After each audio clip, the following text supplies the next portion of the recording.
Meus irmãos, nós estamos agora estudando o livro Dramas da Obsessão, de Ivone do Amaral Pereira, pelo Espírito Bezerra de Menezes, né? Hoje, segunda-feira, 9 de março de 2026, e esse livro da Dona Ivone é um livro que traz para a gente, né, o exemplo daqueles que se revoltam contra a lei divina. A lei do amar a Deus sobre todas as coisas, ao próximo a ti mesmo, a lei do perdão. Então, essa obra da Dona Ivone Pereira, né? Que esse texto que nos é trazido pelo doutor Bezerra de Menezes, onde ele vai falando da vida, da dor dessa família, né? Mas mostra isso, a consequência natural dos atos praticados. Então, o livro Dramas da Obsessão, eu recomendo a todos que não conhecem, quem quiser fazer o estudo, venha fazer conosco. Toda segunda-feira, às 5h30 da tarde. E nós estamos começando o capítulo 10. É o capítulo 10. Primeiro parágrafo, capítulo 10. Quando o doutor Bezerra, sempre lembrando que é o doutor Bezerra que está narrando, né? E a psicografia de Ivone Pereira, ele diz assim: dissemos que de início, dissemos que de início, que Timóteo Aboabe fora rabino. Só que não devemos esquecer que o novo nome dele é o nome de batizado, Silvério Fontes Oliveira. É o nome que ele foi obrigado a assumir depois que foi batizado da Igreja Católica. É até botar a setinha aí, uma setinha em cima do nome Timóteo, botasse Silvério Fontes Oliveira. Porque nós vamos ouvir falar o nome Silvério, e aí a pessoa fica em dúvida. Quem é Silvério? Silvério é o rabino Timóteo Aboabe, que é o nome verdadeiro dele, o nome hebraico. Timóteo Aboabe, tá? Que foi obrigado a adotar esse novo nome de Silvério Fontes Oliveira, depois que ele foi batizado pela Igreja Católica. Nome que ele execra, tá? Então tá aqui. Dissemos de início que Timóteo Aboabe fora rabino, mas que forçado a abjurar, quer dizer, forçado a negar a crença dos seus antepassados. Tornara-se católico romano ou fingia sê-lo. Então, esse capítulo 10 vai falar sobre isso, né? Ele foi obrigado a se tornar um católico, mas ele, no coração dele, ele se via como católico. Batizara-se, curvara-se a todas as exigências da igreja, para o caso da conversão, como diariamente faziam muitos descendentes da raça hebraica. Porque todos eles, na verdade, né, todas aquelas pessoas, eram obrigadas a se curvarem. Eram obrigadas a se curvarem. Né? Se elas não adotassem, né, aquela nova crença, morriam.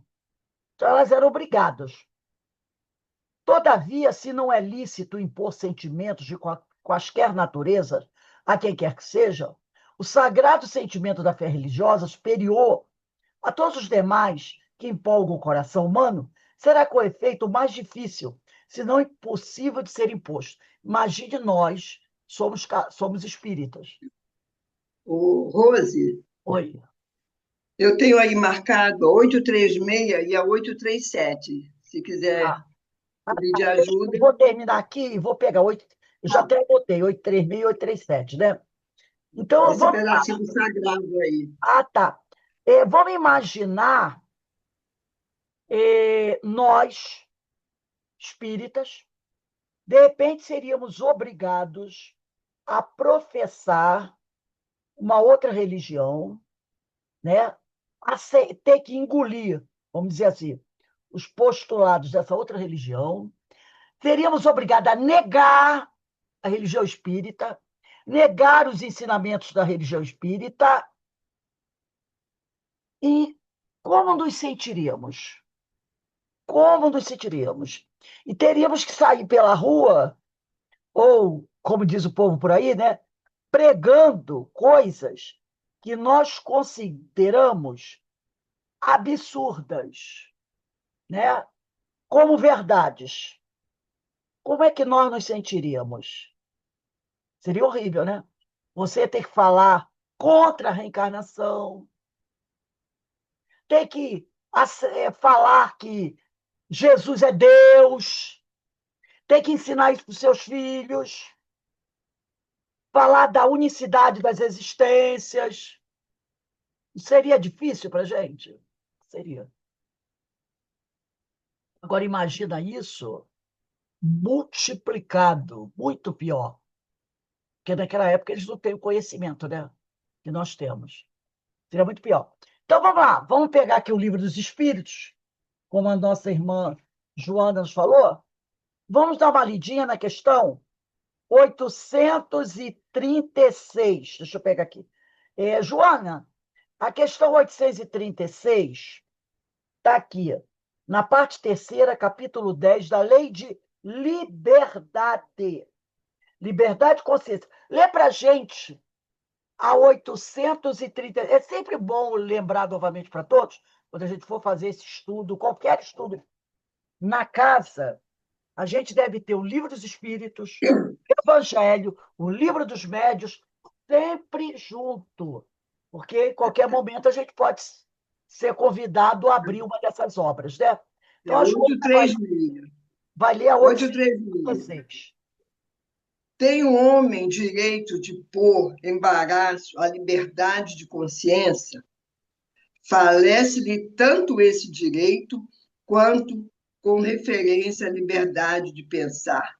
Por isso que só a Deus cabe o de julgar a consciência, assim como os homens, pelas suas leis, regulam as relações de homem para homem, Deus, pelas leis da natureza, regula as relações entre ele e o homem.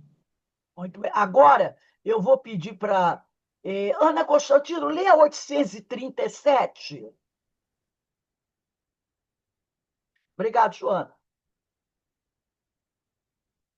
Qual o resultado dos obstáculos interpostos à liberdade de consciência?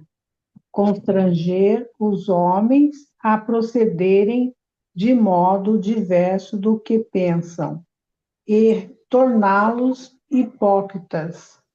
A liberdade de consciência é uma das características da verdadeira civilização e do progresso. Agora eu vou pedir, eu incluí aqui também a 839. Zé Marcos, você pode ler a 839 para a gente? Sim, só um minutinho, por favor. Só um instantinho.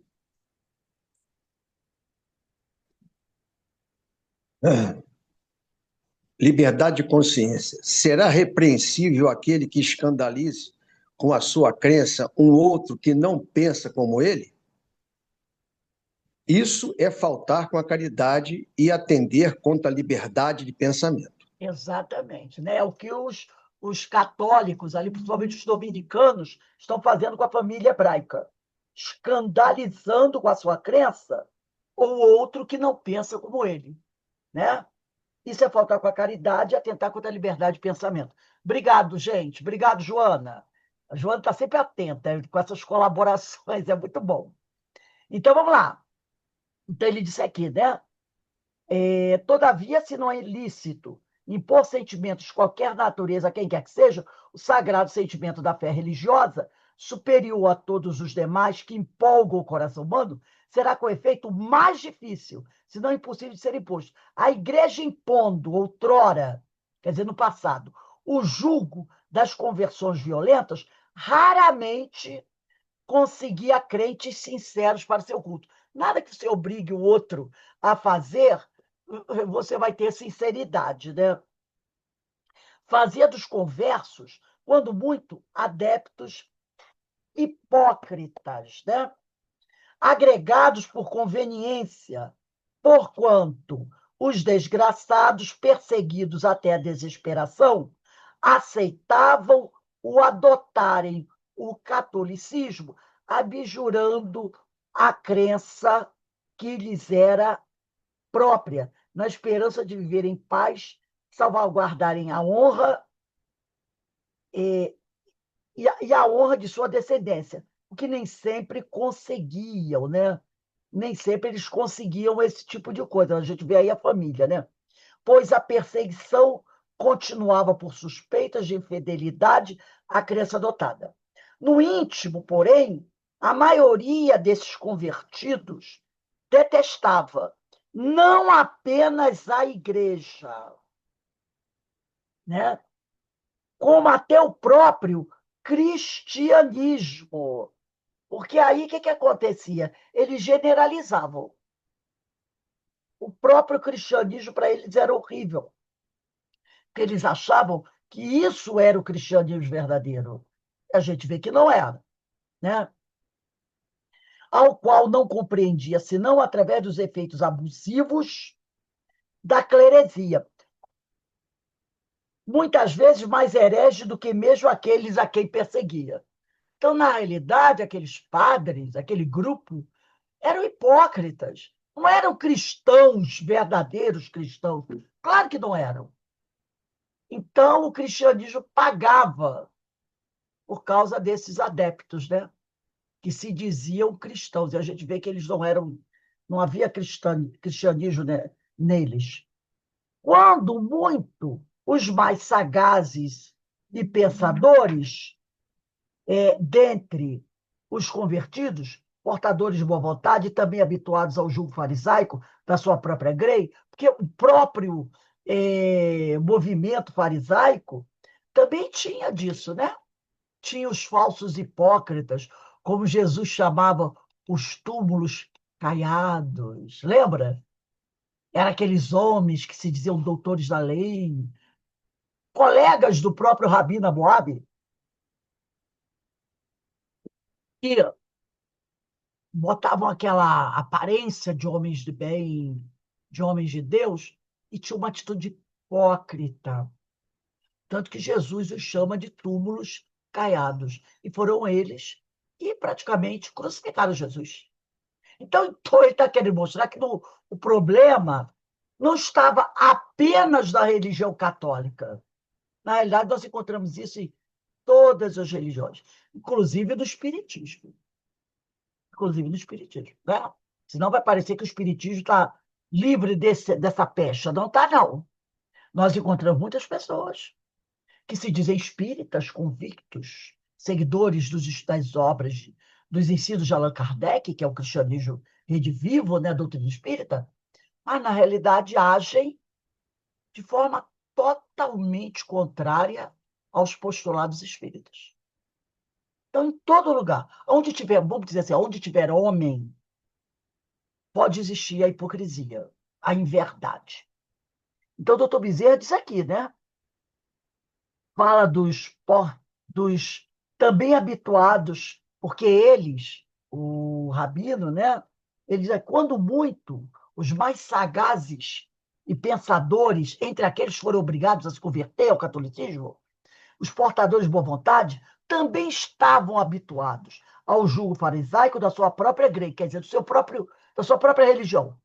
Faziam ao cristianismo que não compreendiam justiça idêntica à que faziam ao profetismo de Israel, discernindo que, assim como o farisaísmo judaico corrompera a verdadeira crença, né?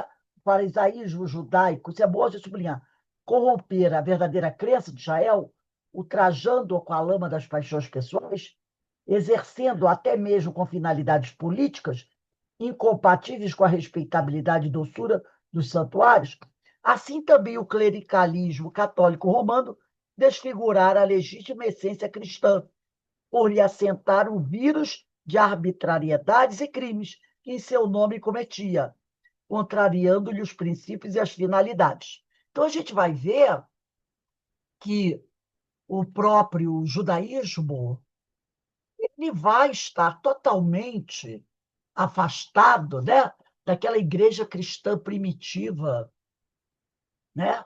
Então, não aceitaram o que Jesus pregava. Então, se eles observassem bem, poderiam pensar, né?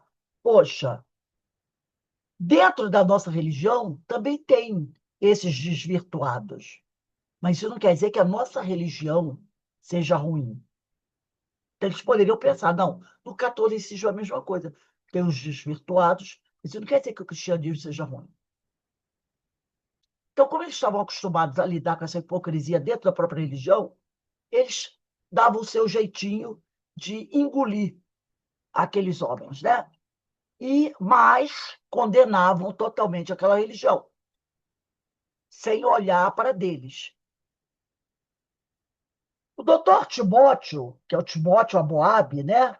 Que agora é o Silvério Fontes Oliveira convertido, contudo, não era dos que faziam tal justiça. E conquanto até então não se revelasse um mau caráter, na verdadeira expressão do termo, que mais tarde ele vai se revelar o mau caráter. Quando ele, durante 400 anos, vai perseguir esses que ele considera como criminosos.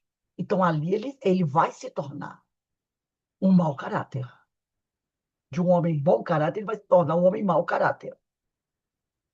Então, quer dizer, enquanto até então não se revelasse o mau caráter da verdadeira expressão do termo, era certo que os longos infortúnios, as desgraças suportadas em silêncio, as humilhações e mil desassossegos cavaram diariamente em seu coração a revolta sombria e intransigente, o abismo irredutível entre seus próprios sentimentos de israelita e o cristianismo. Então, ele, com o tempo, foi cavando, né, um poço muito profundo, separando ele, o rabino, o judeu, do cristianismo, né?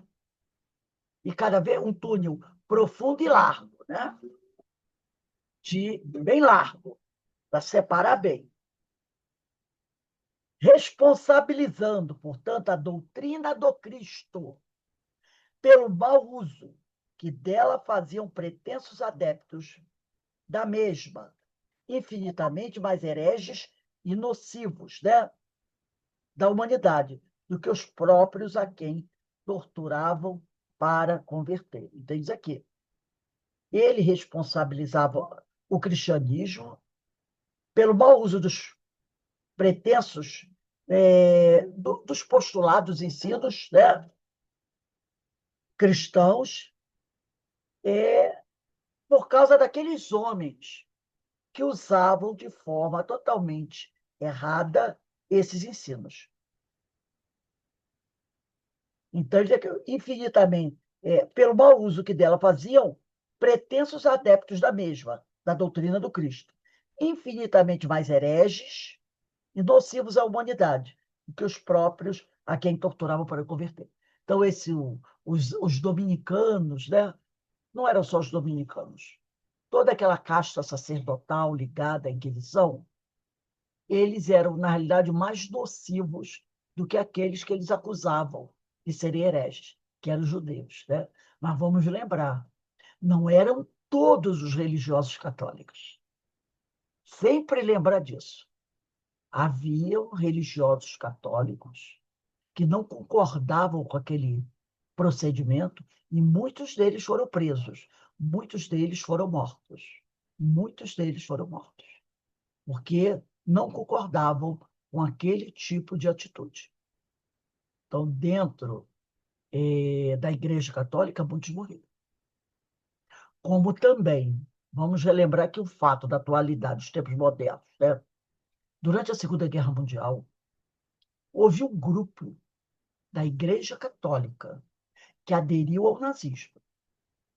Houve um grupo da Igreja Católica que aderiu ao nazismo, que conviviam com os nazistas em reuniões, que entregavam para os nazistas quando sabiam, através da confissão, que uma família católica estava protegendo alguns judeus. Essas pessoas católicas iam para a igreja, se confessavam seus padres. E muitos desses padres traíam a lei lá da Igreja Católica, que é proibido o padre, né, falar sobre a confissão de algum adepto da igreja. E eles traíam esse. Tem um nome que dá o dogma da confissão, tá lá. Eles traíam, entregavam essa família. Então, quando a Gestapo chegava, prendia os judeus e a família, que deu proteção. Muitos padres católicos, quando terminada a Guerra Mundial, deram proteção a criminosos nazistas. Deram salvo-conduto para eles. Os rebatizaram, porque foi encontrado, se eu não me engano, num mosteiro, eu não tenho certeza se é em Portugal ou na Espanha. Olha só. Um livro, isso é histórico, é verdadeiro, um livro. Eu vi até a reportagem, né? Que tinha assim o nome do criminoso nazista e o novo nome que ele adotou depois do rebatizamento. E eles fugiam muitas vezes para esses mosteiros, logicamente pagavam, né? E davam aquela colaboração, entendeu? Para aquele mosteiro, bem generosa. E aí, esses padres desses mosteiros os escondiam durante o tempo dentro do mosteiro. Lá, eles participavam vestidos como monges, tá? Mas tem sempre alguém que viu em algum momento. É o tal do celular de hoje, né? Tem sempre alguém que viu, registrou isso, contou para alguém, e mais tarde, um grupo de pessoas, né, estudiosos, pesquisadores, chegaram a esses mosteiros e encontraram esses livros onde constava ali o nome do criminoso e o novo nome dele do batizado, porque a maioria deles eram católicos, tá? A maioria eram católicos. Onde eles receberam o novo nome, novos documentos, e com esse novo nome, novos documentos, muitos deles se espalharam pelo mundo e uma grande parte veio para a América do Sul. Veio para a América do Sul. Né? Tem até um nome que se dá a isso, eu esqueci agora. Né?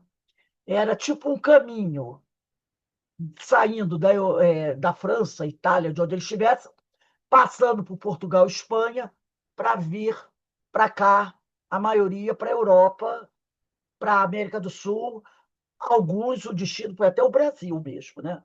Argentina, Paraguai, e alguns vieram para o Brasil, alguns até famosos pelas suas atrocidades, morreram aqui no Brasil.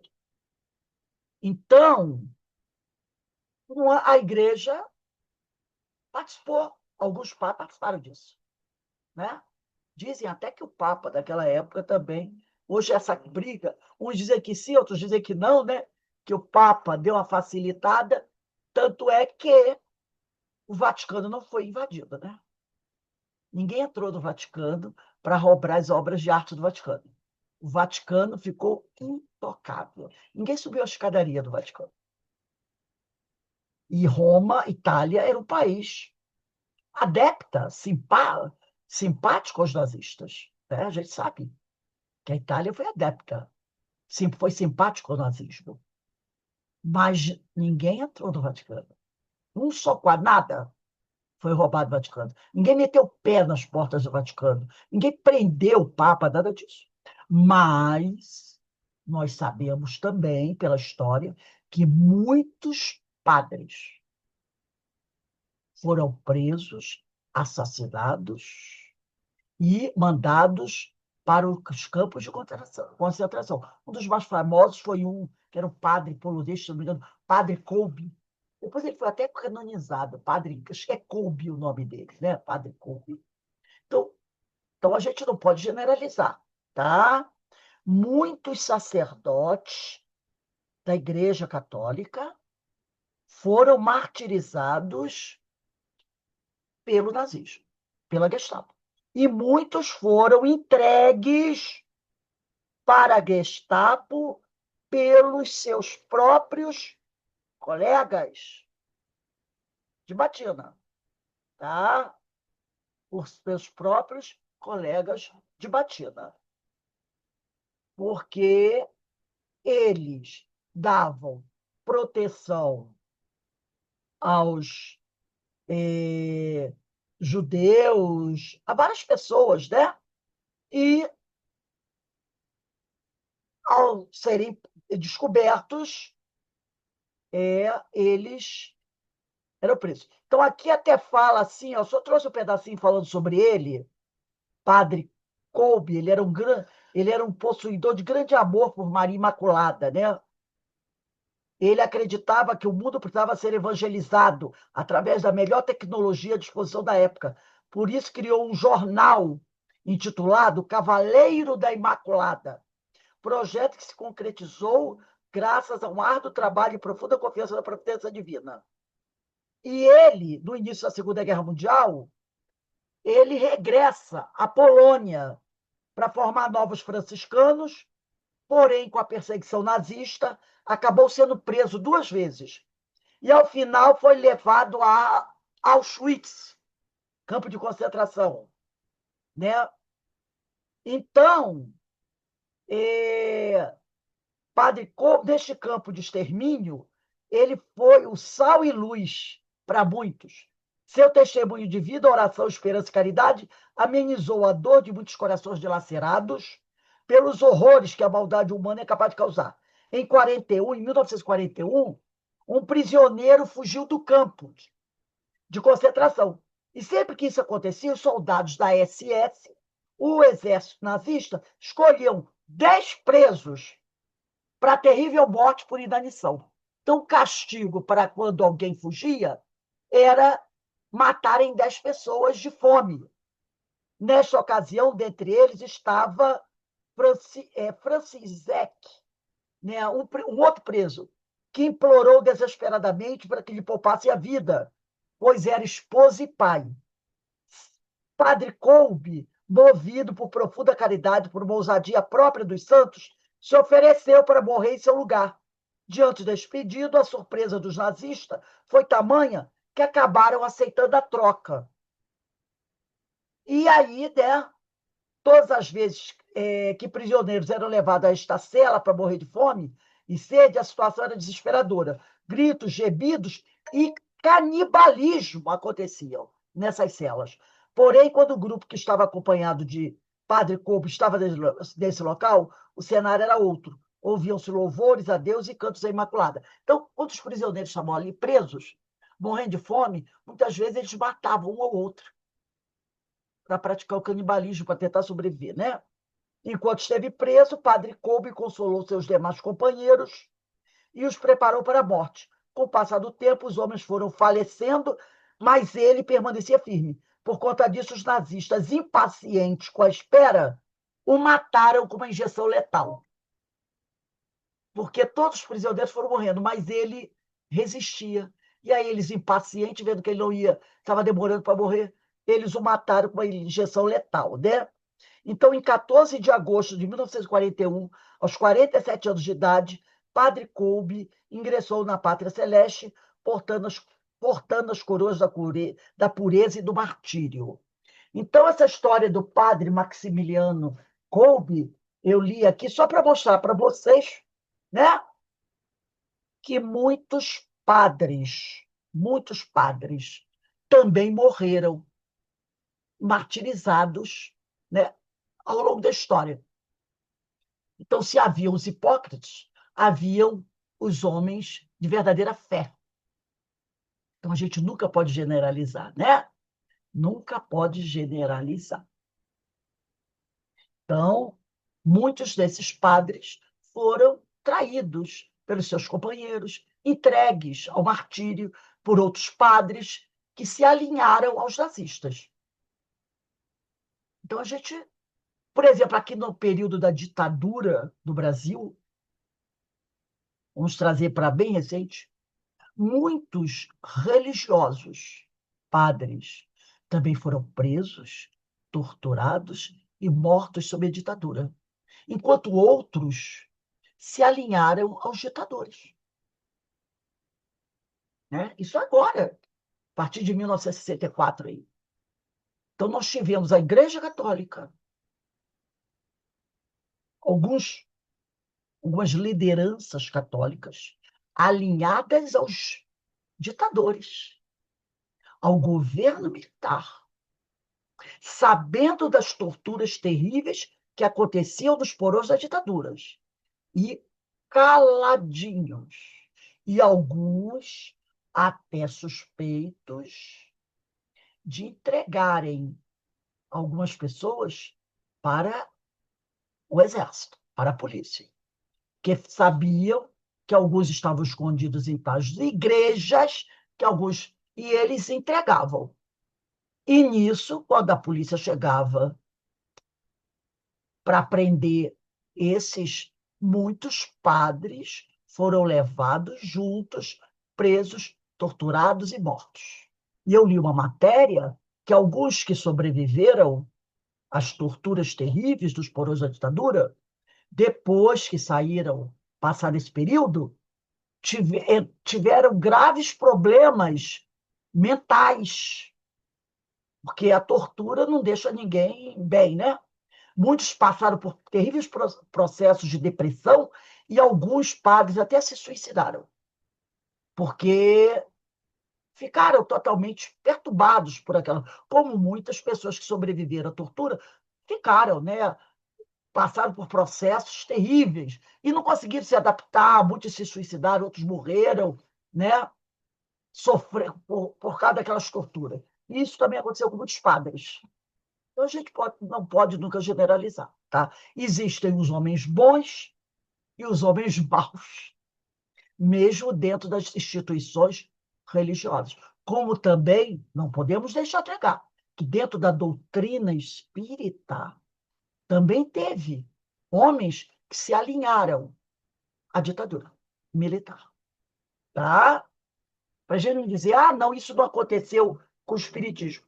Aconteceu sim. Aconteceu sim. Alguns espíritas se alinharam. Como tem hoje espíritas alinhados com a ideia de que bandido bom é bandido morto. E que nós devemos liberar o uso de armas para a proteção pessoal. Existem espíritas que têm essa ideia. E isso é totalmente contrário aos ensinos de Jesus. Mas essas pessoas se dizem espíritas, seguidoras, estudiosas dos ensinos de Allan Kardec. Mas estão totalmente contrárias ao que a doutrina professa. Entendeu? Então a gente também tem que olhar para dentro de casa. Então ele diz aqui, né? Ele fala aqui. Ele diz aqui. Eu vou voltar aqui um pedacinho, né? Que a Boab, né? Ele diz, ele generaliza, responsabilizando, portanto, a doutrina do Cristo pelo mau uso que dela faziam pretensos adeptos da mesma. Então, você não pode condenar a igreja, o catolicismo, você não pode condenar o protestantismo, você não pode condenar o espiritismo, nenhuma religião, pelo mau uso que dela fazem seus pretensos adeptos. E acabam sendo infinitamente mais hereges nocivos à humanidade do que aqueles próprios que eles acusam de hereges. E assim se portando, mais o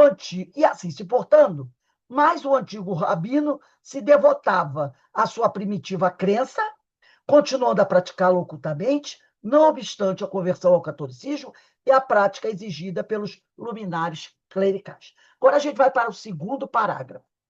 Ora, malgrado a vigilância dos inquisidores, existia em Lisboa uma sinagoga, exercendo funções quase normais. Aparentemente, tratava-se de residência particular, com acomodações para comércio. E realmente ali existia a abastada família judaica, considerada havia muito realmente convertida à fé católica romana. Entretanto, aos sábados, realizavam-se ali cerimônias do rito hebreu, e comumente falava à cátedra, o antigo rabino Aboab. Isso mesmo levava ao efeito os pobres hebreus, depois de terem assistido às missas pela manhã, de se aspergirem com água benta e receberem as respectivas bênçãos do arcebispo e seus coadjuvantes. Então, eles saíam da igreja e iam para a sinagoga.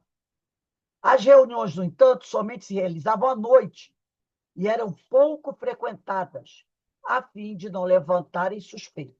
Os fiéis se obrigavam ao revezamento, para que mais sutilmente todos se permitissem ao culto que amavam. Então discutiam os assistentes pontos importantes das Escrituras ou do Talmud e programas de defesa contra as hostilidades de que eram vítimas. Maldiziam os cristãos, bradavam aos céus por entre lágrimas, reclamando proteção ou vingança contra as atrocidades que suportavam. Então é aquela coisa, né? Verdadeiros religiosos, seguindo os ensinos do Senhor? Não, porque eles bradavam vingança contra o inimigo. Então, aquele ensinamento de Jesus, ou não só de Jesus, que se encontra no Antigo Testamento, é não desejar não desejar o mal do próximo. Lembra? Porque muita gente diz, Jesus, isso é texto inédito de Jesus. Não. No Levítico, em outras passagens do Antigo Testamento, já se falava sobre isso, do respeito ao próximo, do não desejar mal, do não matarás, né, gente? Isso é o mais antigo. Mas eles pregavam, reestudavam a sua religião, mas pregavam outra coisa, a vingança.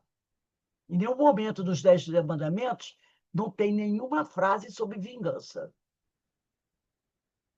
Né? Mas então eles conheciam as 10 leis. Né? Eles conheciam as tábuas dos 10 mandamentos, mas faziam outra coisa.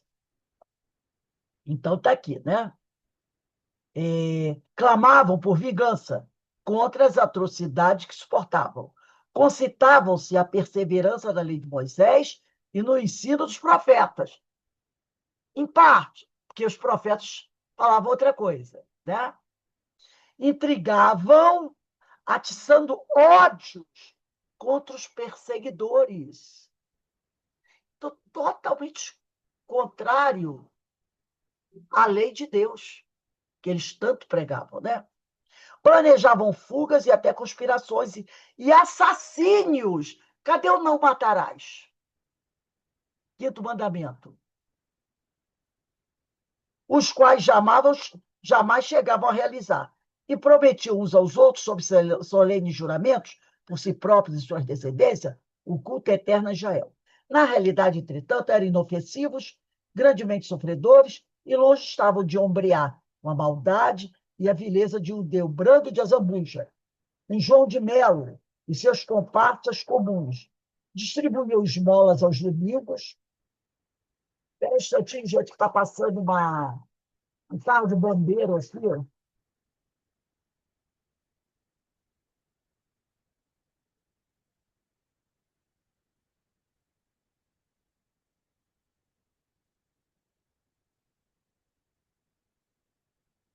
Passou. Que Deus abençoe aqueles que vão receber ajuda e abençoe os que estão levando ajuda, né? Que Deus os proteja, a sua infinita misericórdia.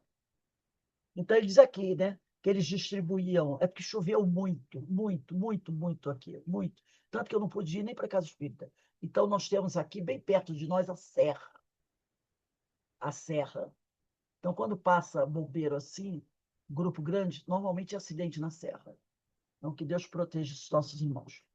Então, distribuíam esmolas aos domingos, à porta das igrejas, afetando uma piedade religiosa que não sentiam. Então, eles, olha só, os pobres, os doentes, que ficavam na porta das igrejas, eram pessoas necessitadas. E eles iam até lá distribuir porque estavam dando uma de católicos, né? Esmola para esses pobres. Mas como os pobres eram católicos, em sua maioria, eles davam a esmola, olha só, querendo mostrar uma piedade que não sentiam por aqueles pobres. Entendeu? Porque era um pobre sofredor que não era da religião deles. Era um pobre sofredor de outra religião. Então, eles davam esmola fingindo ter piedade daquelas pessoas. Distribuíam esmola para mostrar que eles estavam seguindo os ensinos, a orientação da igreja, mas não tinham a mínima piedade por aqueles sofredores. Então, o amor ao próximo como a ti mesmo, e o Antigo Testamento prega, tá? O amor ao próximo, que fala lá da prática da caridade do Antigo Testamento, eles não respeitavam. Eles davam o dinheiro, mas não tinham piedade daquelas pessoas sofredoras. Percebeu? Então, esse trecho aqui é bom a gente sublinhar. Distribuíam esmola. Quer dizer, eles pediam misericórdia a Deus. Para eles, não pediam? Pediam misericórdia a Deus para o sofrimento deles, para que Deus acabasse com o sofrimento deles. Mas eram incapazes de pedir a Deus misericórdia para aqueles que estavam ali sentados na porta da igreja, aqueles miseráveis, doentes, sofridos, porque não eram da religião deles. Né? Então, a gente vê aí, né? Distribuíam esmola aos domingos, à porta das igrejas, afetando, quer dizer, querendo demonstrar uma piedade religiosa que não sentiam. E faziam aquela distribuição de esmola por observarem duas finalidades.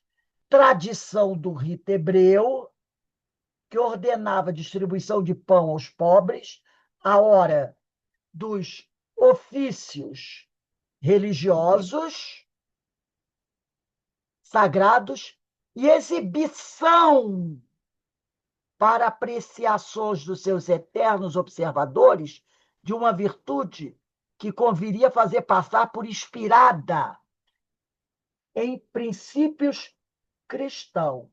Então, eles faziam porque a religião deles obrigava, dizia que eles iam fazer, e também para mostrar para os padres que eles eram caridosos e convertidos. Aí eu lembro, sabe de quê? Daquela passagem do Evangelho, do óbolo da viúva. Lembra? Do óbolo da viúva?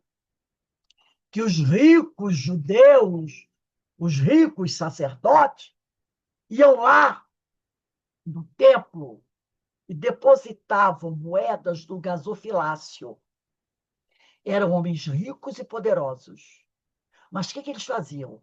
Eles pegavam um monte de moedinhas de quase nenhum valor, aquele montão de moedinhas, saco cheio de moedinhas, tipo moedinhas de um centavinho, e jogavam no gasofilácio. O gasofilácio era como se fosse um tubo de metal.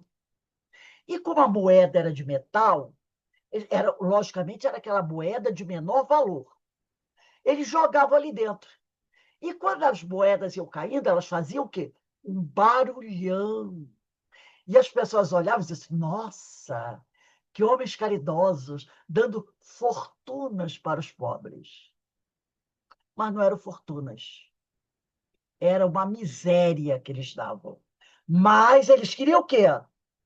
Mostrar, se exibir para os seus pares. E aí veio aquela mulher paupérrima e dá uma moedinha, tira do que ela precisava, do que iria lhe faltar, e deu. Aí Jesus fala: quem deu mais? Foi ela. Então, quando eles estão dando esmola ali na porta da igreja, me lembrou muito essa passagem do óbolo da viúva. Eles continuavam perpetuando a prática dos antigos sacerdotes, dos ricos judeus à época de Jesus, que davam por obrigação da sua religião e também para mostrar uma generosidade que não possuíam, né? Que não possuíam. Então, né, continua aqui, espionando sempre o novo criado, que era João José, que vencia Alcina, descobriu a sinagoga clandestina, acompanhada imperceptivelmente, porque ele acompanhava, ele seguia o Amo, o Aboabe, nas escapadas noturnas, periodicamente realizadas, pois, como sabemos, funcionava aquela cátedra mosaica adiantada às horas da noite, graças ao rigor das circunstâncias. Desejando, porém, cair definitivamente nas boas graças dos ilustres mandatários do Santo Ofício, o pretenso judeu espanhol, agora espião católico, não participara seus inquisitoriais senhores da importante descoberta, esperando algo mais particular. Ele descobriu da sinagoga, mas não contou. Ele queria uma coisa mais forte, né, para poder falar, implicando também o resto da família, dadas as vantagens existentes para as finanças próprias, no fato de apontar a família toda judaizando, acobertada pelo batismo, a suposta conversão. Então, ele achou que aquilo ainda era pouco. Ele queria uma coisa mais bombástica para entregar. Porque entregando uma coisa mais bombástica, a recompensa seria maior. Continuou assim espionando os pobres ambos, aos quais, supondo o servo leal e sofredor, como eles próprios, vítima de justificadas hostilidades, nem sempre se acautelavam devidamente, como seria de bom aviso, em face de um estranho admitido no convívio da família. E transcorriam os dias, certificando-se João José e sua mulher, os espiões católicos que se faziam de judeus perseguidos, do que faziam os ambos, do que falavam, das lágrimas que choravam, das esperanças que os reanimavam ou do desânimo que os abatiam. E, no entanto, não se compadeciam deles. Então, eles eram espiões, se diziam judeus perseguidos, mas, na realidade, eram espiões católicos que estavam ali para espionar, para poder entregar. Mas ele queria entregar uma coisa grandiosa. E ele achava que de entregar aquela sinagoga ainda não era o suficiente. Ele queria uma coisa maior, porque sendo uma coisa maior, ele teria um retorno financeiro maior. E ele continuava espionando, espionando, e eles, muitas vezes, não tomavam o devido cuidado, que acreditavam no sofrimento daqueles dois traidores, né? Gente, semana que vem, dia 16, bota aí, 16/3/26, nós vamos estudar o capítulo 11. Era domingo à tarde, né? Capítulo 11. Então, gente, vamos nesse momento elevar o nosso pensamento ao alto, a Deus, nosso Pai Criador, para agradecer, né, essa oportunidade que todos estamos tendo aqui reunidos, de estudar essa doutrina abençoada, né, que tem nos ensinado tanto, né, tem nos trazido tantos ensinamentos, nos ajudando para que a gente possa, né, se transformar, melhorar a nossa caminhada, melhorar o nosso comportamento. Que o Pai nos abençoe, nos fortaleça, nos dê ombros fortes para enfrentarmos as dificuldades que estão aí pelo mundo, para que a gente não se deixe levar pelo ódio, pelo rancor, né, pelo desejo de vingança, e que a gente possa continuar trabalhando, né? Trabalhando cada vez mais pela nossa reforma moral e sempre pedindo a Deus que proteja aqueles que estão em sofrimento. Gente, daqui a pouco, às 18h30, teremos aqui a nossa irmã Maria Martorelli, que vai falar sobre o tema litígios. E o texto, né? Um texto maravilhoso de Joana de Ângeles, é desse livro aqui, Desperte e Seja Feliz, de Valdo Pereira Franco, pelo Espírito Joana de Ângeles. Litígios. Todos são convidados a participar. Eu não vou nem sair, eu vou ficar por aqui mesmo, né? Senão a gente perder. Se a Maria Martorelli chegar aí, Denise, você faz a sala para ela, tá? Daqui a pouco eu estou de volta. Um beijo no coração de todos.